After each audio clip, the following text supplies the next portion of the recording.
देखिए मेरे प्यारे बच्चों, आज हम सेंटर ऑफ ग्रेविटी के न्यूमेरिकल प्रॉब्लम को आगे कंटिन्यू करेंगे। इससे पहले के न्यूमेरिकल आप मुझे आशा है कर ही रहे हैं। ये आज हम लेक्चर नंबर 31 को करने जा रहे हैं। ये क्वेश्चन नंबर 8 आप यहाँ से देखेंगे। एक 100 मिलीमीटर व्यास की वृत्ताकार प्लेट है। आप देख सकते हैं ये पूरा का पूरा जो एक प्लेट है वो 100 मिलीमीटर की है। अब इसमें से चित्र के अनुसार 50 मिलीमीटर व्यास का छिद्र केंद्र से होते हुए किया गया है। इसके केंद्र से यहाँ से होते हुए एक छेद किया गया है 50 मिलीमीटर का। तो शेष बचे क्षेत्रफल का सेंट्रोइड ज्ञात कीजिए। अब आप कह सकते हैं कि जब आपने इसको होल कर दिया है तो हमारा जो डायग्राम है वो कुछ इस तरीके से आप कह सकते हैं इसको। ये डायग्राम में ये पोर्शन आपका बचा, ये इधर वाला जो सा मैं आपको दिखा रहा हूँ, ये पोर्शन आपका बचा। इस पोर्शन का आपको सेंटर ऑफ ग्रेविटी या सेंट्रोइड फाइंड आउट करना है। तो उसके लिए आप कह सकते हैं कि सबसे पहले तो आप ये देखेंगे कि इसका ये जो बॉडी है आपकी एक्स एक्स के परिधि सममित है। बिल्कुल, यदि आप इसको यहाँ से काट देंगे तो ऊपर वाला पोर्शन नीचे वाले पोर्शन के हमेशा बराबर होगा। ये बात तो सही है। तो इसमें आप कह सकते हैं कि इसमें फॉर्मूला लगेगा एक्स बार वाला। तो एक्स बार वाला फॉर्मूला लगा लेंगे।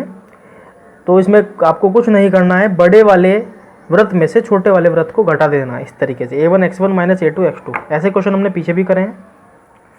तो a1 के लिए आप जानते हैं इसका a1 का फॉर्मूला यानी कि क्षेत्रफल का फॉर्मूला पाई आर स्क्वायर होता है। ये बड़े वाले के लिए लगाया आपने और ये छोटे वाले के लिए लगाया।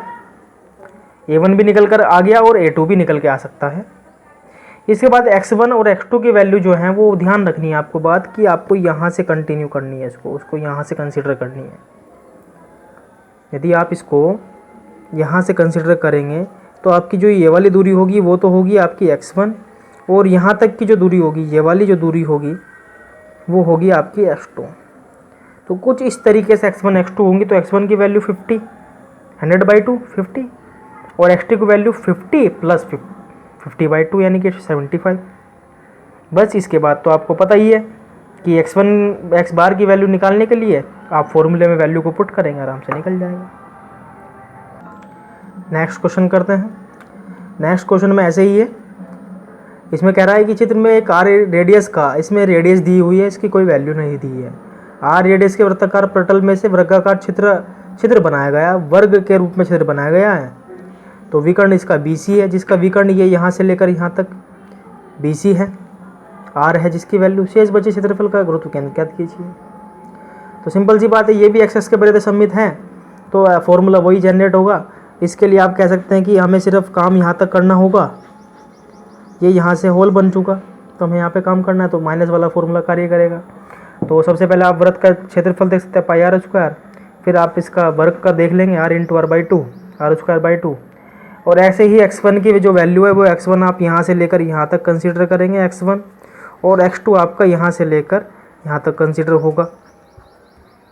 तो x1 की वैल्यू आप कह सकते हैं कि r है, बिल्कुल यहाँ से लेकर यहाँ तक की दूरी r है। और x2 की वैल्यू आप बिल्कुल कह सकते हैं कि ये r थी यहाँ तक, ये दूरी आपकी यहाँ तक r है, ये r था यहाँ तक, तो इसको r/2 कह सकते हैं आप। तो 3r/2 हो जाएगा ये। तो यहाँ से आप इसकी वैल्यू को पुट करेंगे तो x बार की वैल्यू निकल कर आ जाएगी आपकी। नेक्स्ट क्वेश्चन देखते हैं। चित्र में प्रदर्शित एक समतल पटल के केंद्र की स्थिति ज्ञात करनी है। ये आपका अलग क्वेश्चन है। इस क्वेश्चन में 3 डायग्राम दिए हुए हैं। एक वृत्त है, एक आयत है, एक आयत इसको स्क्वायर कह सकते हैं आप, और एक आपका ये त्रिभुज है। त्रिभुज की डायमेंशन दी हुई है, सब चीज़ों की डायमेंशन दी है। तो आप कह सकते हैं कि यह काट किसी भी एक्स, देखो यदि आप इसको यहाँ से काटोगे तो ये वाली भुजा इस वाले क्षेत्रफल के बराबर नहीं होगा। यदि आप इसको यहाँ से काटोगे तो ऊपर वाला क्षेत्रफल नीचे वाले क्षेत्रफल के बराबर नहीं होगा। तो आप कह सकते हैं कि इसमें दोनों फॉर्मूले कार्य करेंगे। तो उसके लिए सबसे पहले आपको ये चीज़ देखनी होगी कि आपके लिए ये डायग्राम, इस डायग्राम में आपको इस हैचिंग वाले पोर्शन का वैल्यू निकालनी है। तो इस हैचिंग वाले पोर्शन की वैल्यू निकालने के लिए आप कह सकते हैं कि ये नंबर 1 है, ये नंबर 2 है पोर्शन, ये नंबर 3 है। तो यदि आप नंबर 1 वाले पोर्शन में से नंबर 2 वाले पोर्शन को घटा देंगे तो डेफिनेटली आप कह सकते हैं कि और तीसरे वाले को जोड़ देंगे, तो आप कह सकते हैं कि इस पूरे डायग्राम का सेंटर ऑफ ग्रेविटी निकल जाएगा। तो आप A1 कहेंगे स्क्वायर का क्षेत्रफल A इंटू ए। ऐसे ही आप वर्ग का क्षेत्रफल पाई आर स्क्वायर लगाएंगे। फिर आप जो है इसका त्रिभुज को लगाएंगे 1/2 आधार गुना ऊंचाई लगाएंगे। इसके बाद आप बात करते हैं x1 x2 x3 की। ये बहुत इंपॉर्टेंट चीज़ होती है। तो x1 x2 x3 के लिए आप इसको यहाँ से कंसिडर करें, ये y एक्सिस सपोज, और ये वाली दूरी आपकी x1 होगी और यही दूरी आपकी x2 होगी, और उसके बाद जो ये वाली दूरी होगी आपकी यहाँ से यहाँ तक की जो दूरी होगी वो x3 होगी। तो x1 तो आपको पता चलेगा 60/2 30, x2 भी पता चल चुका है। x3 में आप कह सकते हैं कि जो इसके आधार से लेकर के इसका केंद्र तक जो इसकी दूरी होती है वो 1/3 इंटू h होती है। तो उसको हमने 1/3 इंटू 60 लगा दिया।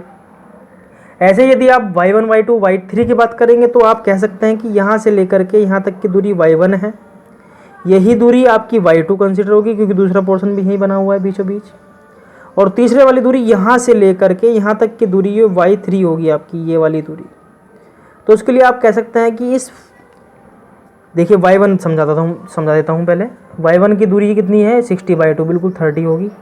y2 की वैल्यू भी 30 होगी, लेकिन y3 की जो वैल्यू होगी वो 60। देखिए यहाँ से आप यहाँ तक चले तो 60 चले, फिर आपको यहाँ से यहाँ तक की दूरी जो कंसिडर करनी है वो भी आपको 1/3 गुणा इसकी हाइट से करनी है, 1/3 इंटू ये।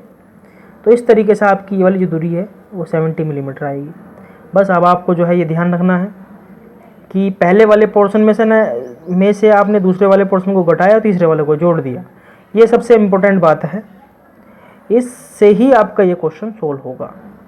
x बाहर निकल कर आ जाएगा, ऐसे ही y बाहर निकल के आ जाएगा और आपका ये क्वेश्चन बड़ी ही आसानी से सोल्व हो जाएगा। बोर्ड में अधिकतर कुछ इसी प्रकार के सवाल आपके आते हैं, आप इनको अच्छे से तैयार कर लें। धन्यवाद।